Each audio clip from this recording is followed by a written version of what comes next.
My father married my stepsister's mother when I was 4 and she was 3. We've lived together most of our lives and are a family. She and I were extremely close. She developed cancer when she was 14 and was sick for about 2 years. She's since made a full recovery. During that time, my parents became understandably overprotective. They also asked a lot of me. I quit my extracurriculars so I could get a job. The money went towards her medical bills. And so I could drive her to appointments. I didn't go to dances, and any fun activities I did needed to include her. I did almost all of this willingly, the exception being having to quit my high school volleyball team. I did throw a bit of a tantrum about that, but was swiftly punished. And I think having one emotional breakdown was pretty chill given the circumstances. Anyhow, I go to college and meet my ex, we'll call him Ben, when I'm a junior. We fall in love, blah, blah, blah. He and I move in together when we graduate, so we've been living together for about 3 years. We were serious until July when I walked into my bedroom and saw him banging my sister.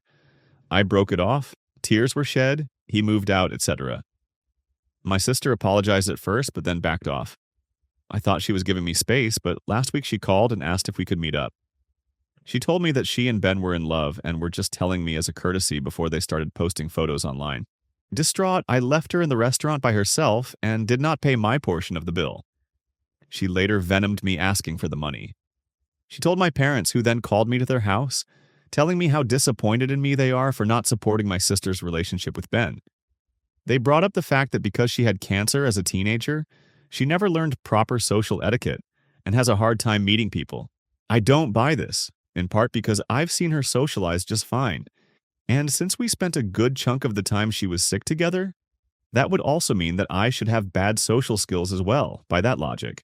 They then told me that if I don't accept my sister and Ben's relationship, they may have to go no contact with me. I reminded them that I'm also their daughter, and they should understand my point of view. But they are adamant that this is about me being jealous of her. For the record, I'm not jealous of her. I'm not upset that Ben picked her over me. I'm sad about the end of the relationship and do feel betrayed, but Lord knows that I don't want to be with a cheater. What I'm upset about is the fact that my sister chose Ben over me, that she slept with Ben knowing he and I were in a long-term committed relationship and continues to be with him knowing how much it hurts me. Now no one in my immediate family is talking to me, and I'm getting messages from aunts and uncles and cousins telling me that I'm an asshole and a selfish bitch. Edit. Thank you everyone so much for your comments. This has gotten more attention than I expected, and I'm having trouble keeping up, so if I don't say thank you, then thank you.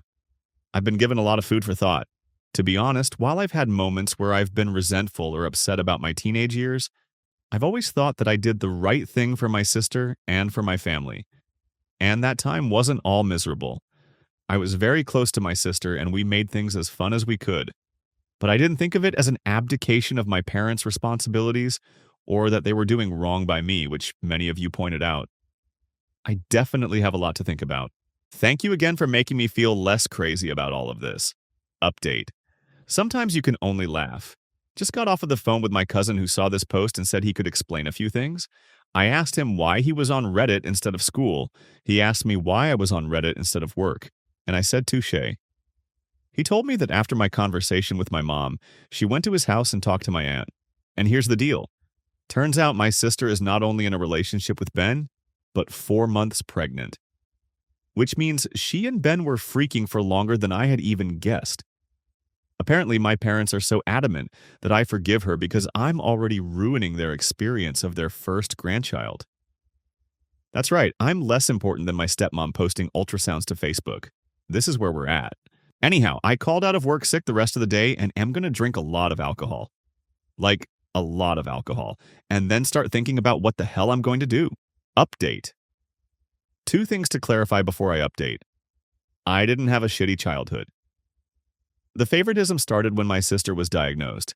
I moved out soon after and have been pretty independent since then. Not saying that how my parents treated me during those years was A-okay, but I wasn't Cinderella. I did not drink myself into oblivion. I had 2 white wine spritzers, but I appreciate the concern from folks. Anyhow, the update. I got in touch with my sister and asked her to meet up again at a park. No bill involved. I asked her if she was pregnant and she told me the truth. She said she wanted us to still be in each other's lives, and that she wanted me to be in her babies. A Redditor, and I forget who, I'm sorry, mentioned that she may ask me to be the godmother, and that person was correct. But as many of you pointed out, if I didn't cut her off, I'd just become her bank and daycare employee. So I told her I could no longer be in her life, and I left her crying on a park bench and felt like the shittiest person in the world. I emailed my parents and told them how betrayed I felt and that I'd be cutting off contact with them. To my stepmom's credit, she apologized. She explained that she never thought my sister would live to have kids and that she let her emotion over that get the better of her. Understandable. My dad said nothing, which is honestly what sucked the worst about all of this. Ben tried messaging me from a burner account for the first time since the breakup, but I blocked him without reading it. I didn't go nuclear and post the story to Facebook as some suggested, but I sent an email to the extended family members who I care about. I explained the situation and how I'd be distancing myself from my family. Some have made it an us versus them situation, and as much as I appreciate the support, feeling like I'm in some valiant battle just makes me more tired. So I haven't been talking to much of anyone in my family. I feel lonely and crappy, but I think I made the right decision. Anyhow, not the most exciting update in the world, but hopefully everyone knows that I'm not dead. I do really appreciate the support I've gotten. It made me smile during a really shitty time. And hey, if anyone in the greater Boston area wants an extra guest at Thanksgiving, let me know. Update, hi. Some people were interested in an update, so I'm spending Thanksgiving with a friend and her family, so I won't be alone. Thanks to everyone who offered to host me, it was so sweet. I'm still not in touch with my family, but I know that Ben and my sister are having problems. I know this because he showed up at my place and cried for 3 hours. I'm going to go to New Mexico in April. Planning is underway. Happy Thanksgiving to those who celebrate. Update. I think my old ex sabotaged my relationship with my new ex. To make a long story short, my breakup last summer with X1 was volcanic. He's now expecting a baby with my stepsister within the next 6 weeks or so. Since I found out about the pregnancy, he's tried to get in touch with me 6 times through email, text, burner accounts, has tried to get mutual friends to talk to me for him, and showed up to my place once. The latter was the only time I humored him. He told me he was sorry, he loves me, he doesn't want to be with my stepsister and wants to get back together with me. I told him tough titties. He made his bed and now he's got to lay in it with her. I haven't dated much since July because of my life's implosion, but in November a friend from college messaged me out of the blue. We hadn't talked in a long time. He referred to his EX2 for the rest of the post, and EX1 were good friends but had a falling out over something fantasy football related the year after we graduated, and I stopped talking to him out of solidarity or whatever. Anyhow, we go on a date. We click. We go on a few more dates. We become exclusive in early December. I was feeling really hopeful about this until this morning. I was supposed to meet EX2 at a New Year's party last night. He got there before I left the house and texted me saying that EX1 was at the party and asked whether I still wanted to come. I declined and went to another friend's house and have a pretty good time. I tried calling EX2 at midnight, but he didn't pick up. I didn't think much about it. Anyhow, I go to bed late, and when I wake up this morning, I have a message from EX2 saying we're done. I couldn't even respond because he'd blocked me everywhere. I talked to a friend who was at the party the exes were at last night, and he said the two of them had spent a good chunk of time chatting with each other, but he didn't know what they were talking about. I'm not close with anyone else who was at the party, so I don't really have anyone else to ask. Like, okay, it was a 2-month-old relationship. I'm sad, but I'm not bereft. But the paranoid part of my mind is really concerned that EX1 said something that resulted in EX2 becoming EX2. EX2 has made it abundantly apparent that he doesn't want to talk to me again, and I don't want to push that boundary. But I'm so confused. I could contact EX1, but I get the feeling that will open a floodgate of drama. I could also try talking to other mutual friends to see if they've heard anything, but I also don't really want to spread this as a rumor if it wasn't true. I don't know. I'm at a loss. Any advice here? I'm spiraling thinking that my ex is going to try to ruin every relationship I have for the rest of my life. Update. I'm beginning to think that there's something wrong with me. My last 2 partners have cheated on me. The first was a very serious relationship. We lived together, we talked about marriage and buying a house. He even took two pictures of us as kids and photoshopped them together to show what our kids might look like one day. The result was terrifying but hilarious, and I had it as the background of my phone for a month. I walked in on him sleeping with my stepsister. Now she's pregnant, due in the near future, and he's with her. I know he's not happy. I know he regrets what he did. I know that he loved me. And none of that stopped him from freaking my stepsister in our bed.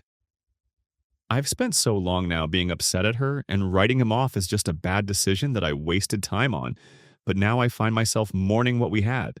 My stepsister and I grew up together and have loved each other most of our lives, so it felt like that was the betrayal.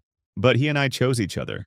Out of all the people on the earth, we looked each other in the eyes, committed to each other, and made the promise to stay faithful. And he lied. And he lied, and he lied, and he lied. And he let me go on loving him while he lied. And then a few months ago, another guy came into my life, and for the first time in ages, I felt hopeful. I thought to myself that maybe I could actually move on and live my life. I wasn't in love with him, but he was the kind of man I thought I could fall in love with. We were exclusive for about a month. Before we made the decision to be exclusive, I told him everything that had happened with my first ex and told him that I could never be with another cheater. I wake up on New Year's Day to a text saying we're done. When I tried getting in touch, I found out he'd blocked me everywhere. Turns out he met someone at a New Year's party and hooked up with her. Instead of telling me, he just blocked me everywhere and sent a lackey to message me a few weeks later with the real story and a half-assed apology.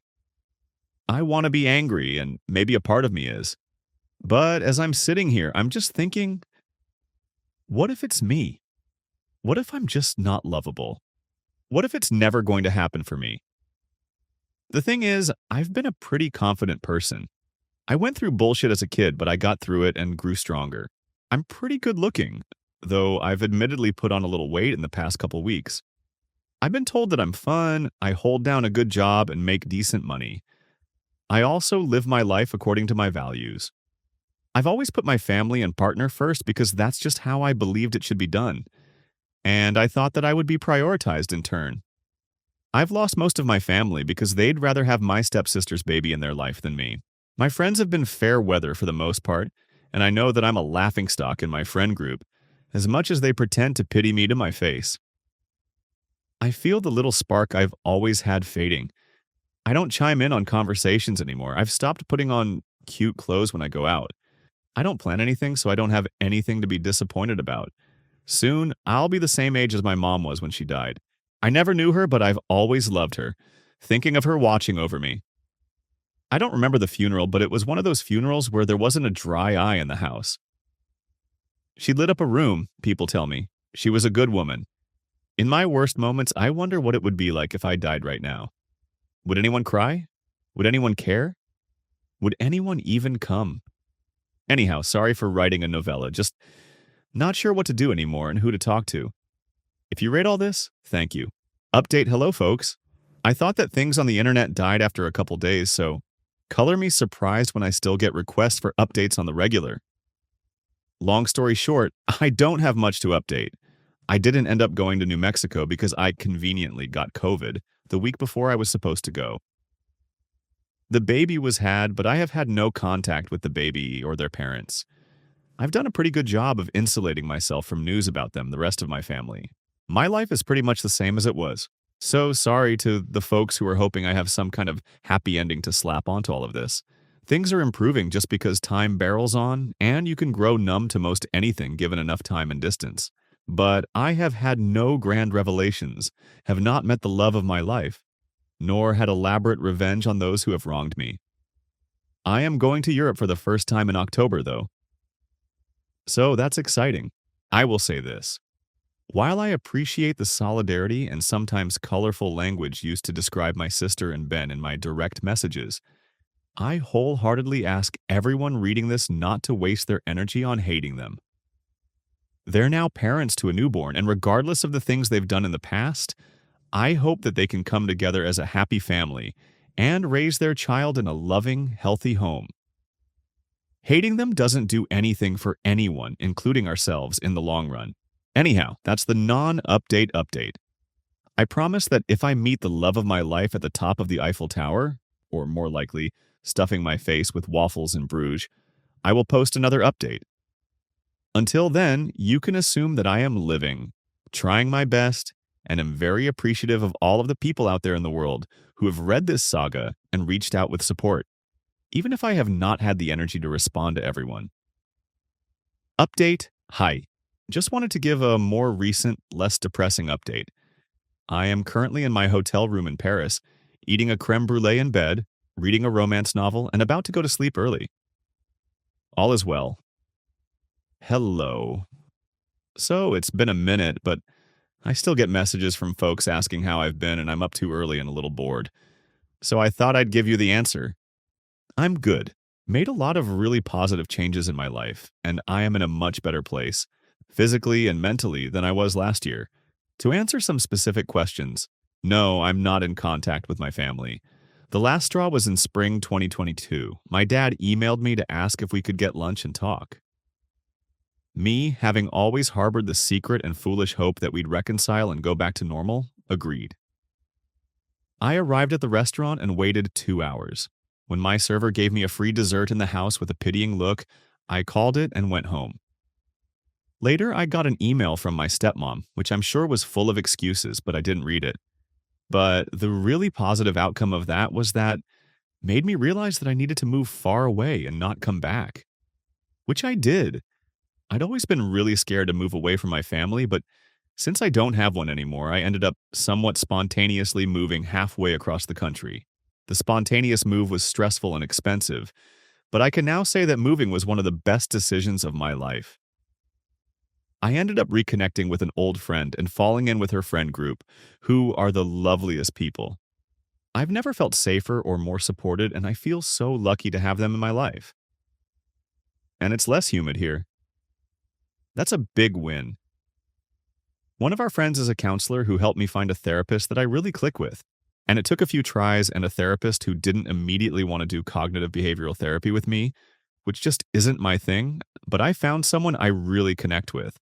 I'm now doing internal family systems therapy, and it has really changed my relationship with myself and helped me realize all of the hurt and pain I've been holding on to and start to heal. So, y'all were right, and I needed to go to therapy.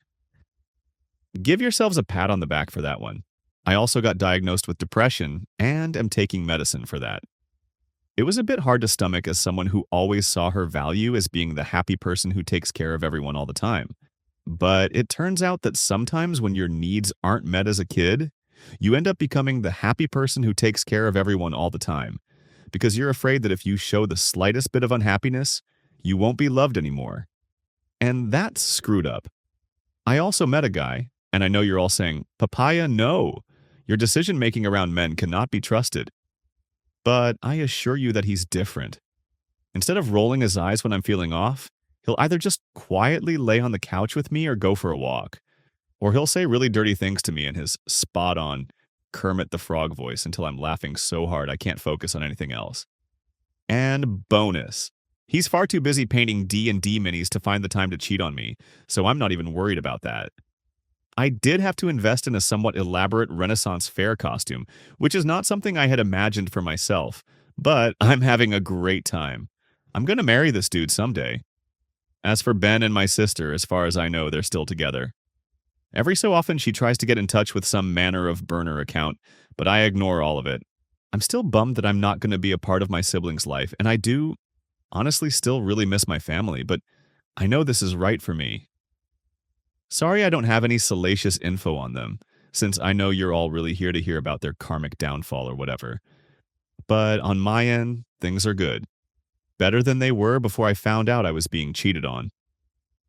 My current life is built on real contentment, not fear disguised as shallow happiness. It's not perfect and I have a lot of problems that I'm working through, but I'm proud of myself, and I think my mom would be too. So that's the update. I think it's going to be my last one, at least on this account. Thanks Reddit for supporting me and making me smile through some of the worst, weirdest points in my life. May you too be blessed with internet strangers who cheer you on and offer to sabotage the lives of the people who do you wrong. Comments. I think it's going to be my last one, at least on this account. Girl, no, we need more juice. I hope you will keep posting about your life when you get married or have kids. I am so happy for you. A few days ago while scrolling the Reddit, I randomly remembered your post and was thinking, what's going on? I am sorry your deadbeat dad failed you. But don't worry, he will have his wake-up call someday. I hope those shitty family of yours is blocked. As for Ben and your stepsis, I have a tinge of feeling that the reason she is trying to contact with you is because she messed up with Ben. I am glad you are doing therapy. I wish you nothing but endless happiness and joy. I hope you build a nice family with that guy and have children with him, or not, whatever you decide. As much as I want to get tea from your evil stepsis, it is good that you do not have any information about her or Ben. The further you stay away from them, the better. I am wondering why the stepsister is still bothering to contact original poster. Like, what does she need? Money? Probably just wanting to reestablish the relationship so she can feel good about herself. Like, see, we still talk. What I did wasn't that bad. Too bad for her. There are some things you just can't come back from.